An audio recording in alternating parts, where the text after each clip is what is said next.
Hi, my name is Michelle Skally Doilney, here for International Feng Shui Guild, and I am with Sylvia Bennett and Howard Choy today. And we would love to hear about the name of your school, perspective, basic information you can give us. Well, my name is Howard Choy. I was born in China and migrated to Australia in 1960 when I was 14 years old to continue my education. And I graduated in architecture um, in 1978. And then I went to work in Hong Kong. And this is where I first met my feng shui teacher, Master Ren Jilian, whom I studied with for 2 years as a private student. And every week we meet once or twice in his place where we talk about theory. And on the weekend, I go consulting with him, you know. Um, and in that 2 years, I was very fortunate to have a teacher who knew that somehow he knows that I'm going to do feng shui even though I'm an architect, right? Um, and and and and and and he actually, when I finished study with him, he actually gave me this long calligraphy, right? His recording, which I got, plus a little open compass he gave me. So he would consider me as a disciple, even though it's not written down or have a formal acknowledgement. And over the years, I studied other teachers, but he has always been my teacher because what he taught me, right, keep repeating it by other teachers, right, and it confirmed by my own practical knowledge when I go to my own practice. And because he's a Taoist, well, we not only um, do feng shui, but we do all the rituals. And very often we also do burial. And I hate it when I have to pick up, ashes in the crematorium and dig up old, because in those days, when you do feng shui, you do yin feng shui a lot. And you go through the rituals, funeral rituals, and I've never become a Taoist, but I have an understanding of the symbolism and the ritual that's been used in Yin Feng Shui. He's very generous, but he's one of these hidden dragons or hidden tigers, because one of my Xiheng, right, is the feng shui master who did Hong Kong and Shanghai Bank, very famous Master Leung, you know. Um, and I actually went to visit some of the graveside that he did while he was alive, right? And then at the turn of the millennium, and year 2000, right, I met my wife in Berlin, and since then we have a architectural office and a feng shui school in Berlin, right? And I call my school European College of Feng Shui because it can be shortened to Eco Feng Shui, ECOFS, because I really think that ecology is very much linked to Feng Shui, right?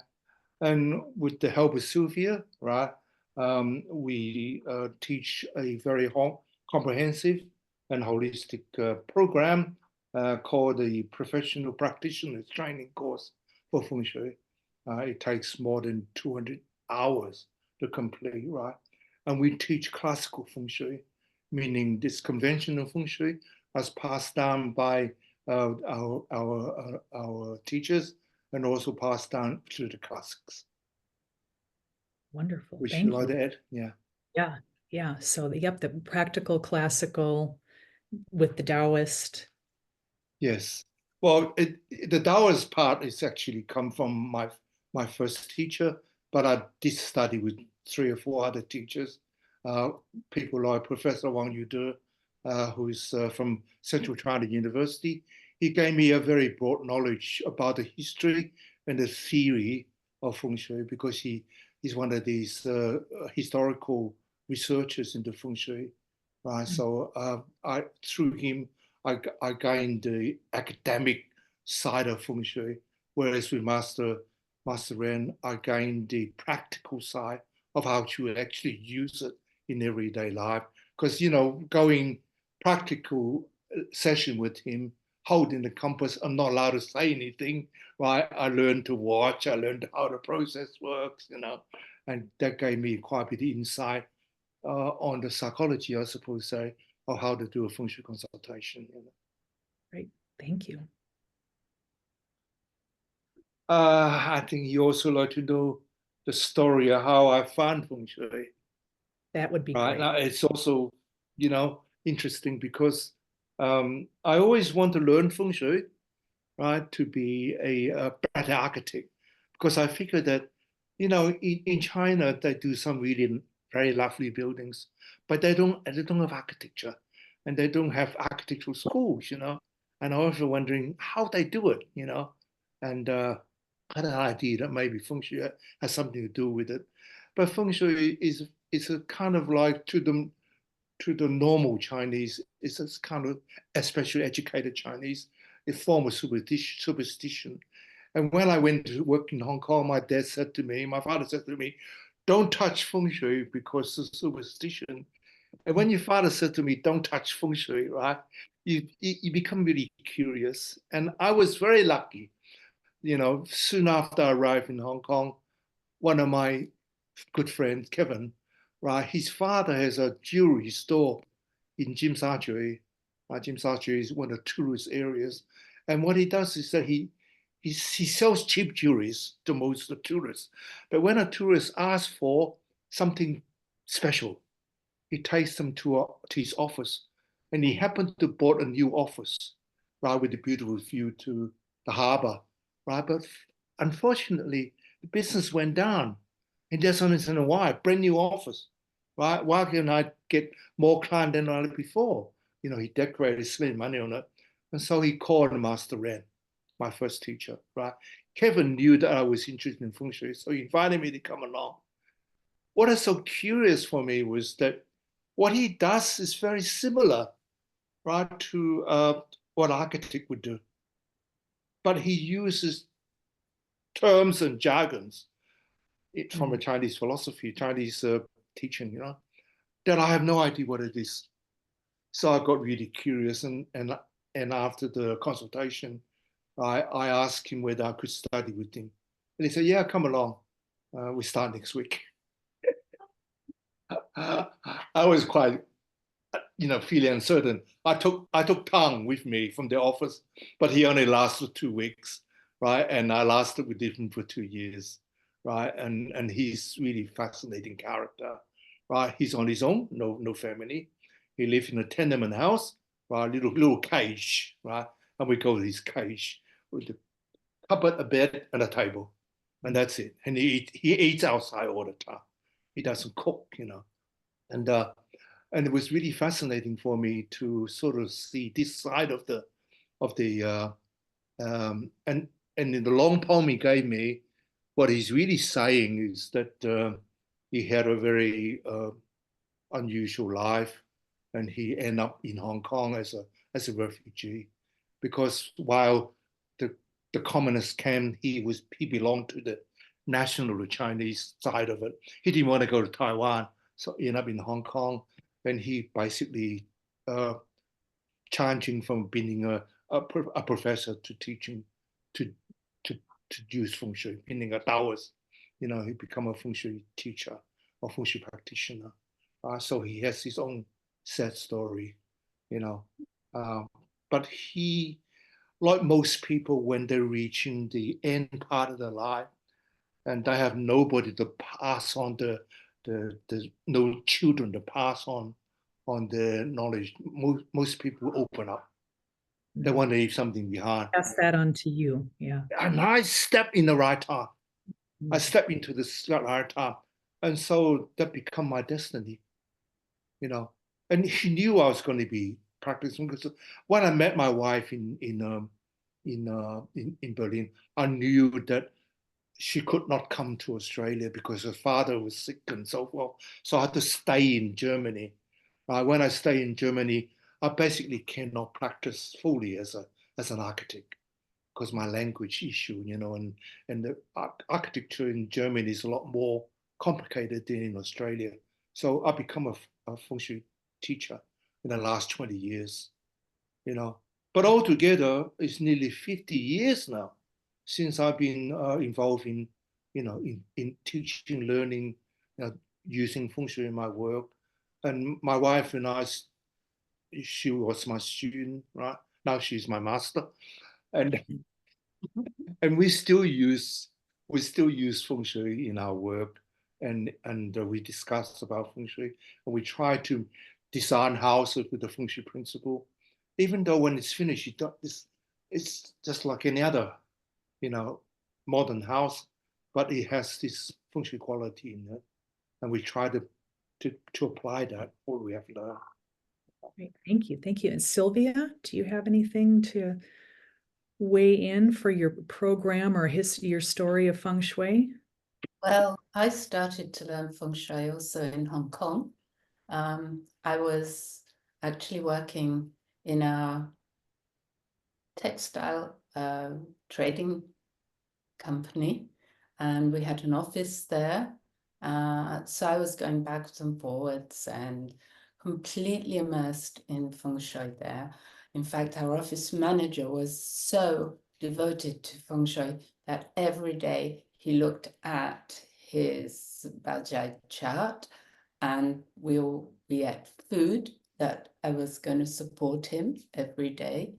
The Feng Shui master came not annually, he came monthly to the office and made the adjustments that needed to be made. And everywhere I went, I was being taught Feng Shui, everywhere.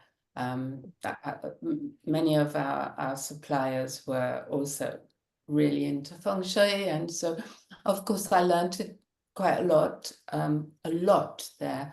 At the time, I was also working in a health practice as well at the same time, and it came to me to think, what's missing from people's lives? And I realized that there was something in their environment that was holding them back. And so then I started to go and visit people instead of having them come to me. And when I realized that was where that little piece of the jigsaw was missing, I decided I wanted to actually do design, interior design, so that I could incorporate Feng Shui. And a little voice said to me, no, do Feng Shui. And this dialogue happened, and my side was saying, but I don't know, I want to learn from a Chinese master, but how's that going to be possible in the West? Because I was living in London at that time. And of course it was meant to be, because somebody introduced me to a Chinese master, and who had moved from Hong Kong at that time and was living in Canada, in fact. And we got in touch, and I became one of his first 6 students. So that was amazing. And then I studied 3 other well-known masters. So I studied with Joseph Yu and Grandmaster Yap Cheng Hai, and with Master Peter Leong, and another master who perhaps taught slightly differently, which was very useful because it actually taught me what not to do as well as what to do. So I kind of value that. So that was meant to be. And so it was 1994 when I set up my Feng Shui living practice. And it was 2006, I think it was, Howard, that you and I met, and we started to work together and teach together. First of all, we did workshops together, and eventually in 2014 we started to teach our professional course, as well as introduction courses and postgraduate courses. So from my connection is with teaching alongside consulting, and it's very kind of rewarding, and it means that with the students we have lots of anecdotal stories about Feng Shui studies, as well as Feng Shui practice and client outcomes, and experiences that we can bring our teaching alive with, and try to inspire the students to see themselves in those roles, and it's become kind of our hallmark, if you like. And we've actually in Zoom to convey that as well. It's taken some practice, but it's really become really animated and almost tactile. So I think what makes us different is that we both have a professional training in architecture and interior design on top of working with Feng Shui. And I'm being bilingual. I speak Chinese. I can read Chinese books, and I have Chinese train. I train Chinese teachers. I study with Chinese teachers. So it makes it this kind of bridge working really well. We can translate what we learn in traditional Feng Shui into modern environmental practice. Absolutely, yeah. And we can connect East with West authentically. And yes, Howard hates me saying this, but I have a little sort of thing that I say to students sometimes when they're asking, well, what makes you different? I said, well, with our course, you learn from the horse's mouth instead of Chinese whispers. You hate me saying that, but I mean, it's true. It's true. You get the authentic, classical, genuine approach, philosophy of the Chinese way that Feng Shui has evolved and is still evolving. But we literally adapt it to fit with Western ideas, Western structures, Western building development, and so on. And it's a really good combination. Yeah, maybe you should talk a little about our course, Sylvia. Yes, we've got a minute or two. If you can give us some specifics about your course, we'd love to know. Well, we've actually honed in our teaching from what originally was over a 2-year period down to 6 months, with the same material, around 200 hours teaching, plus homework and so on. But we've actually condensed it to 6 months, which is almost every other week, with 3 or 4 gaps, all except for the exam module are taught on Zoom. The exam module itself is held in the UK, in beautiful, beautiful medieval town called Rye. Not all students can actually manage to get here, because we have students from literally all around the world, from Cambodia, from Australia, Brazil, Canada, South Africa, Eastern Europe, even Russia, and Mauritius. I can't remember more, but there's more as well. And they find their way, but some people just can't manage it for one reason or another. So we make a special provision for them to be able to still take the exam. And we film, but we do a consultation, a real live consultation, and the students have to write their own sort of Feng Shui recommendation report very professionally. We're very, very hot on how the whole thing is presented, so that our students, when they finish working with us, they can go into the world with a really 100% professional structure. And this is the way we see to keep the dignity and the evolution of Feng Shui going.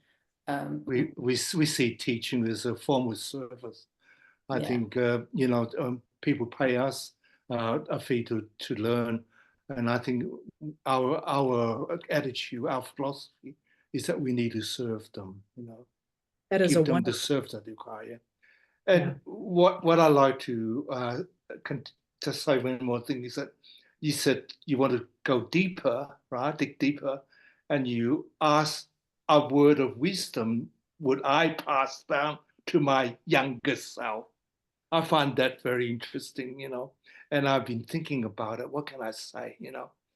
I come to this conclusion that what I've learned from Feng Shui is always thinking twos and threes. Always thinking twos and threes, right? And it's actually told you, written that down in the classics. When the classic says the Do, the way, right, give birth to one give birth to the two give birth to three give birth to 10,000 things. So always thinking yin and yang, and sun, chai, or heaven, earth, and human, right? Because very often we tend to look at things on their own, but Feng Shui is really about relationships, always about relationships. It's about our relationship to each other, our relationship to the spatial environment we live in, right? Our relationship to our ideology, our practicality, right? It's all about relationships. So when you talk about relationship, you need to think two, right? And from two, the yin and yang, find the in between, right? Fit to the situation, and that is three.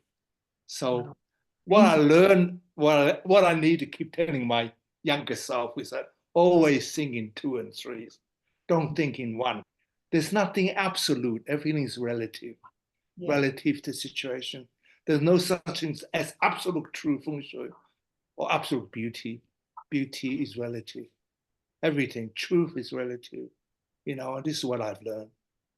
Thank you. Yep, Feng Shui is relationship. And well, Feng thank Shui is you relationship. so much for being with us today. And for anyone watching the video, stay tuned.